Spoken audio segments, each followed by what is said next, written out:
And we are rolling on June 8th, part 2 of our persuasive speeches, where it's an overcast day in Los Angeles. We're about to hear a persuasive speech from Brian. Persuade us. Hi guys, I'm Brian. Hi, Brian. So one morning, I woke up with a strange pain in the back of my neck. I felt my spine protruding, an odd bump that wasn't there before, and I realized my neck was longer than it had been before. I got this checked out. Turns out I was experiencing a serious affliction, text neck. Dr. Robert Bolash of the Cleveland Clinic describes looking down at your phone as something that actually changes the shape of your neck and your spine. This is one of the first steps of an addiction, one that is slowly creeping in on all of us. Today, I want to convince you all to go phone sober. I will tell you 2 reasons why you should do this and 3 actions that you can take to achieve this goal. We are all glued to our tiny screens in our hands, and this is creating an addiction that not only harms ourselves, but harms other people as well. Good. So, the first reason why you should go phone sober is that phones are changing the way our minds think. Tech developers smugly call this brain hacking. So, a Google product manager named Tristan Harris said that app developers actually plan their apps to develop habits for you to look down at your phone as much as possible. A habit that is a lot like gambling. Think of Instagram as a slot machine in Vegas. Every time you look at your phone is like pulling the lever. Sometimes you get a reward, another like, another follower. Sometimes you get nothing. But no matter what, you have to keep checking, keep pulling that lever. And this can get highly addicting. So the second reason why you should go phone sober is that your phone addictions can actually harm other people. So this summer, I was couch surfing a lot for my internship, until one of my friends said, "Hey, I have a guest room in my house. Do you want to come?" And I said, "Great, yes I do."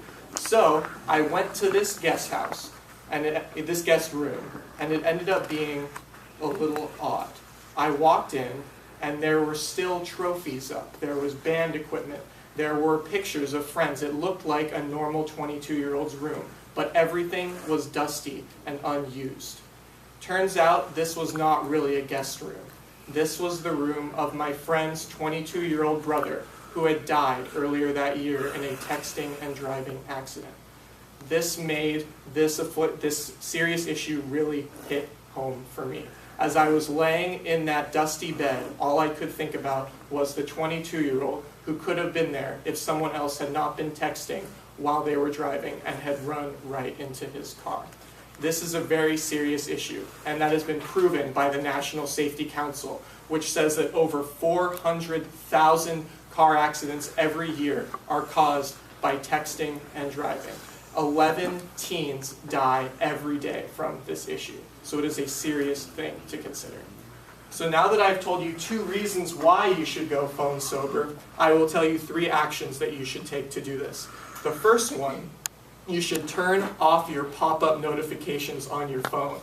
These are those rewards from the slot machine that you keep checking and noticing, and they make you want to keep coming back and coming back. I've turned off my pop-up notifications, and it's amazing how much less I look at my phone. Every time I pull it out, I'm now just looking at a blank screen. It doesn't make me want to look back. So now I will look at my phone maybe once every hour if I even need to. The second thing that you can do is delete all of your apps that aren't essential. Sure, you can keep your phone and your messages and your email and your internet, but you know what's got to go? The social media apps. These are the ones that create that slot machine effect. They're the ones that have those reward systems. They give you that charge of dopamine in your brain, the pleasure chemical, to keep you coming back over and over with every new like and follower. The third thing you can do, if you're planning on texting and driving, I suggest you get what I call a DT, designated texter. You should get someone who can sit in your car with you and send your text messages for you while you're driving. Or, on the reverse, you can have someone else drive while you send your text messages. Or, if these things seem ridiculous, just don't text and drive. You do not want your room in your own house to end up becoming the dusty guest bedroom. So, in summary, I have told you... Benefits. Yes, and you will receive some benefits from doing these. You will end up not looking at your phone as much, you will not be as addicted, and you will end up, hopefully, saving your own life from a potential texting and driving accident. Thank you. So, in summary, I have told you 2 reasons why you should go phone sober and 3 actions that you can take to meet this goal. There should be no doubt in this room that we should all stop our phone addictions before it is too late. So after this speech is over and you all get that urge to look down at your phone, like some of you already are doing, you will realize that in fact, your neck might grow to twice its size and your spinal cord might twist and warp. And if you think of these things, you might be a couple steps closer to becoming phone sober. Thank you. Thank you. Time? 5:47. 5:47? Ooh. Okay. Where are we? We're here.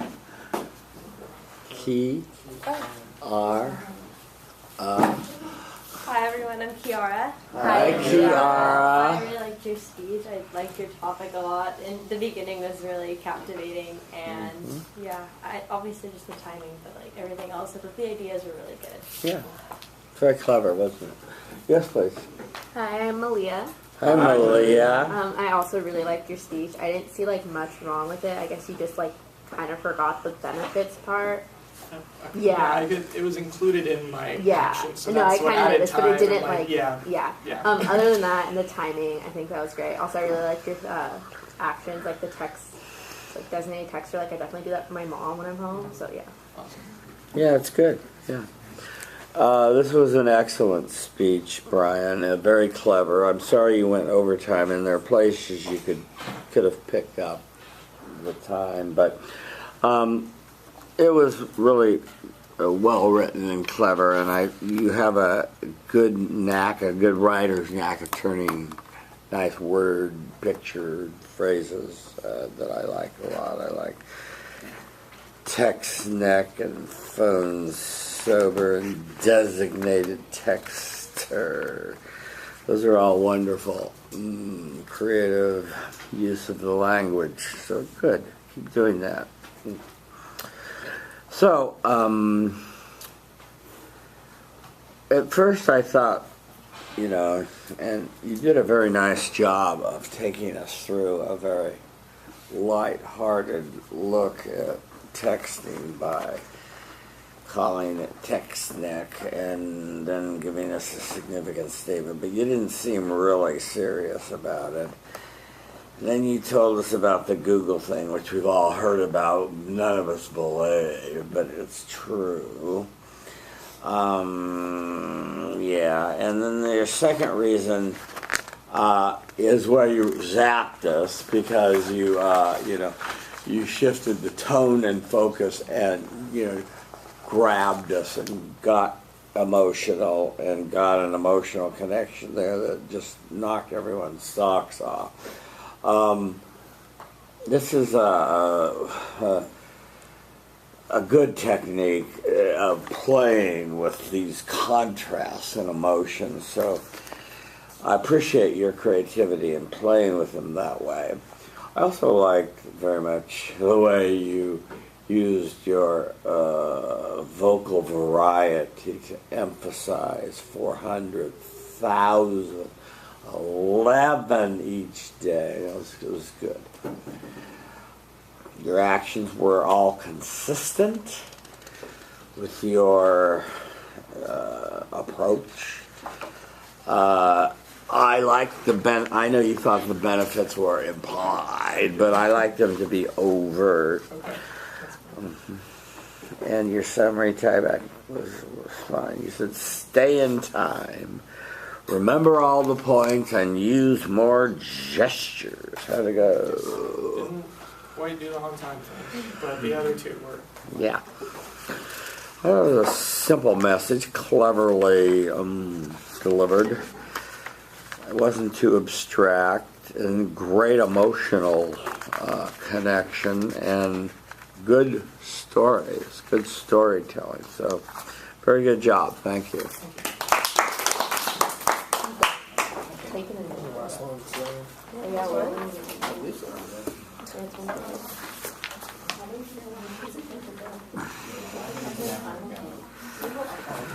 Okay, rock and roll.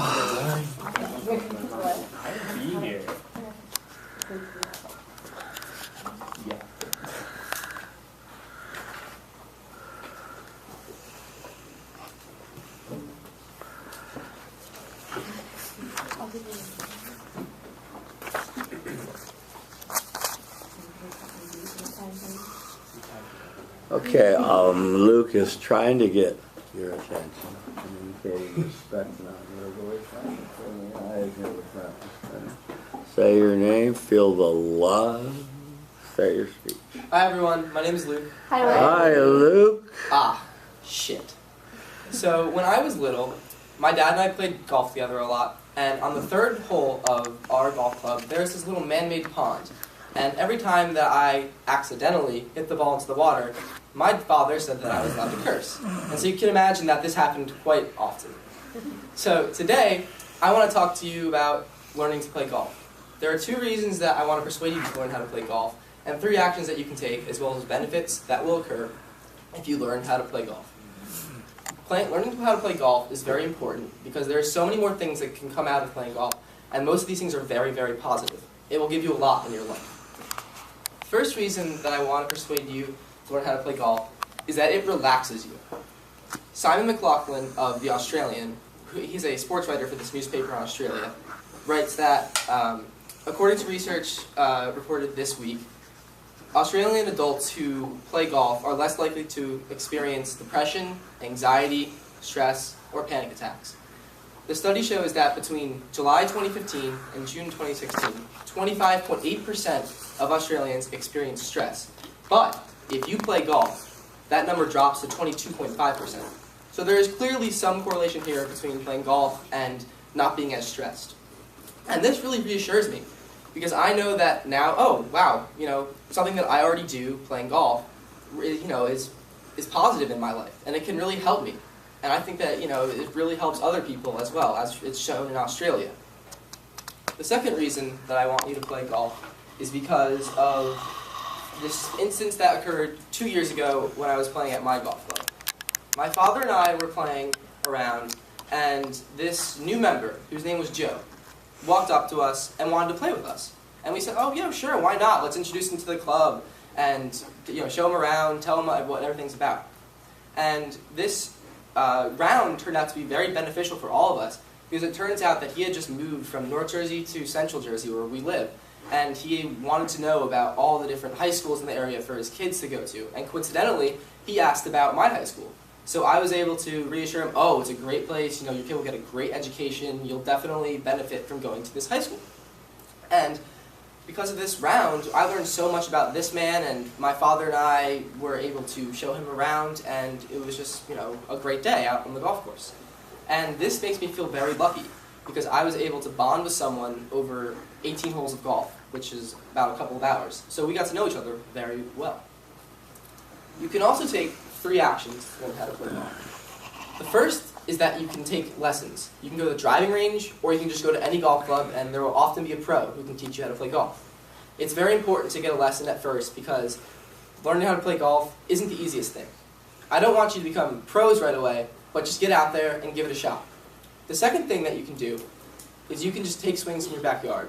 You don't need golf balls, so you're not going to have to worry about breaking any windows or anything. All you have to do is get a club and just start swinging in your grass. Remember all the points if you've already taken a lesson, because if you repeat all of these little things, you'll become better and better each day.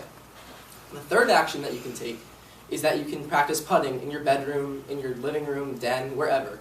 As long as you have a golf ball, a putter, and a little glass that you can put on the ground to use as a hole, you'll be able to practice putting, because it's very different from the rest of the game of golf. You also have benefits from learning how to play golf. The first is that you get exercise. If you choose to walk instead of riding in a golf cart, you'll end up walking at least 4 or 5 miles throughout the entire day, and it's a great workout for your legs. And carrying a bag is also very heavy, so by the end of the day, you'll be feeling very exhausted, and you'll have felt as if you have done something for the day. The second benefit that you get from playing golf is that you get to be in a beautiful place. Most golf courses are very expensive, and it costs a lot of money to maintain them. Even the poorly maintained ones are just a fun place to be at. If you've seen the Augusta National in Georgia on ESPN or ABC, you'll notice how green it is. There's shrubs everywhere. The trees are beautiful. Just being there is something that everyone wants to do, but it's very hard to get tickets for. So in summary, I've told you 2 reasons why you should learn how to play golf, 3 actions that you can take, and the benefits that will occur if you learn how to play golf. There should be no doubt in this room that I want you to learn how to play golf. So today, if I'm hitting the ball into the water on that 3rd green, chances are I'm still saying those 2 words. But I can guarantee you today that is not intentional. I want to have the best score possible. And you know, when you start out, you probably will end up hitting the ball into that 3rd green water very often, but eventually you'll get better and better. Thank you. Time. I vote 4. I vote 4. Perfect. What did you like? Where are we? Oh, we're at Felix. Felix Chevrolet. Felix. Hi, Felix. Hi, Hi, I Felix. really liked your speech. I felt like you really were enthusiastic about, trying to persuade us to learn how to golf. And I like how you try to put a little more entertainment into it, make it seem like it's not the boring sport that we watch on TV that we all know is Tiger Woods plays. So.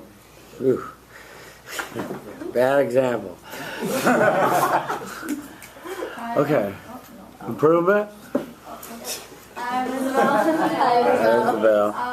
You started off your speech with an exclamation, which kind of set the tone, but then I feel like your tone didn't maintain throughout, so maybe just thinking more about different parts where you can add vocal variety to keep us as engaged as you started. Okay, yeah. Look, interesting speech. Hard sell, really. I'm not sure how many people are going to run out and take up golf. But you did your best to sell it, and I think you made a good effort at it. You used a personal story about hitting the ball into the pond, the water hazard, as you call it. You need a little better transition, and me hitting the ball into the water hazard brings me to the topic that I want to discuss today, a sports topic, in fact. In fact, I'd like to persuade all of you to play golf. So a little less abrupt transition to your thesis. Thesis was fine. SIG statement was fine. This Australian that said it relaxes you, and clearly it does. Your statistics, you got a 3% reduction. I didn't find that earth-shaking, but that's just me. You did find a reduction, so that was fine. And you buttressed that with your personal, I'd feel refreshed when I play, so that was fine. You meet new people, and you talked about this person you introduced to the community and to your school, and that was fine. Your actions were consistent with learning to play golf. That's how you do it. And the benefits, yes, carrying your own bag. And, yes, I would also offer Pebble Beach. I don't know if you've played it, but have you? No, yeah, it's a great course. Anyway, your summary was fine, your conclusion was fine, your tieback was good. You said more felt sensing. Make sure I'm in around 5 minutes, and look at the audience more. How'd that go? The time was 5:04, right? Yeah. So that goal is good. For me, it's hard to tell if I'm felt sensing accurately because it's really up to the audience connect with me in that way. I thought I did a little bit better of a job, but I'll leave it up to everyone else to decide that. And then I did try and like, make eye contact with different people and like in the right amount of time. No, that was good. Yeah. What? Just do one thing. What was unexpected? I think how way I started kind of caught people's attention, and Yeah. then whether they thought, oh, I forgot my opening, or Yeah. Okay. Thank you, Luke.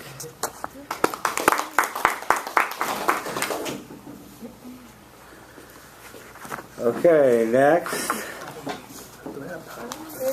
Do we have time? I don't know, do we? 10 minutes. 10 minutes. No, wait, how many people are left? 3. 3.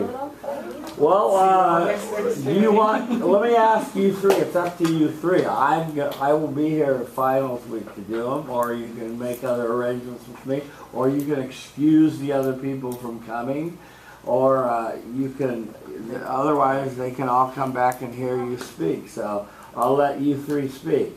You can go first. We can get, I guess it's schedule a day that Instead of the scheduled time. Yeah. Okay. I want to go ASAP.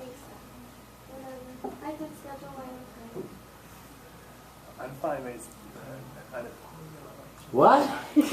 I'm fine with all of it as long as I'm fine with all of it. Scheduling. Okay. Scheduling. Yeah. Okay, good. So we're not meeting during finals week. Our work is done. Give yourself a round of applause. So the 3 of you see me. Yeah, what do we do about intro speeches? Oh, give me your intro speeches. So my Yeah, give it to me. Give me the outline of them. evaluation is If we don't have the outline on us, can we like Email it, I yeah. can Professor, how do we turn our self-evaluation for this speech? What? Self-evaluation for this speech?